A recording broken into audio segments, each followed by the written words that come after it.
6 days before my wedding. She told her whole family she was leaving me, then her friends, and I didn't even know yet. We'd been together 4 years, engaged for one of those. I thought we were good. Mostly good. The fights had gotten worse since the proposal, but I figured it was wedding stress. Yeah, wedding stress. So that morning we're on the phone, talking about logistics, how to get to the venue on Saturday. Either I pick her up from the hairdresser, or she stops by my parents' place first. That was the whole topic, venue logistics. And out of nowhere she goes, "You're such a mommy's boy." I'm sorry, what? I asked her to say that again. She did. Then said my mom was making me fight her battles. Then she called my mom an idiot. 6 days before her own wedding. My mother, an idiot. I said, fine. We'll do it whichever way works for you. That should have ended it. It didn't. She said she wanted to break up. I sat there for a second, trying to figure out if she was serious. Breaking up, 6 days out. I told her this was huge, too big to throw out as ammo in a fight. She kept going. Said stuff I'm not gonna repeat. I told her I needed time to think. Hung up, sat in my car. 5 hours of silence, maybe 6. I was just driving, no destination. Trying to picture us at the altar, trying to imagine our vows. I couldn't do it. So eventually I called her back. She picked up like nothing had happened. Cold tone. And then she said it. I already talked to my family. About what? I asked. About breaking up with me. You told them? Yeah, and some friends too, because I'd taken too long to call back. Too long to apologize. Apologize. For what?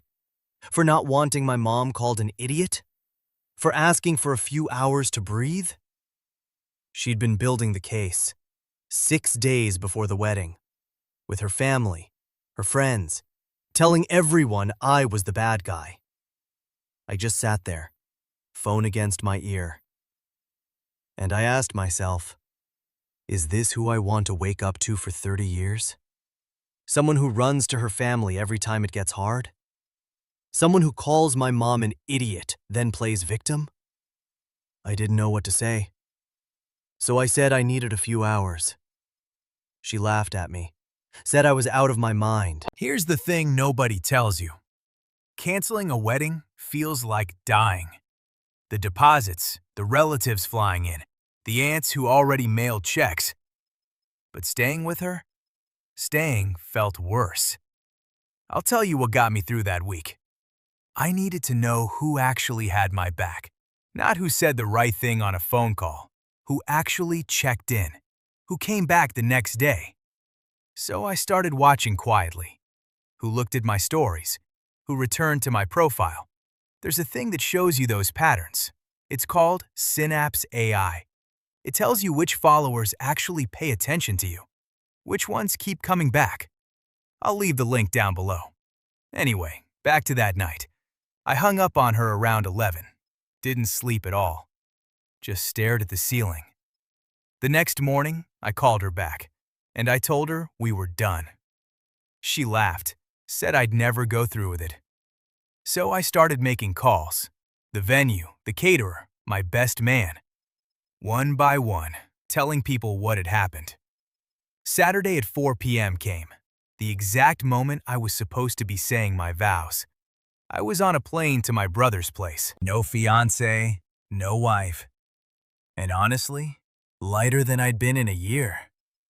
Whatever you're holding right now, the ring, the deposits, the pressure to go through with it, none of that is bigger than your life. Trust the gut feeling. Thanks for sitting with me on this one.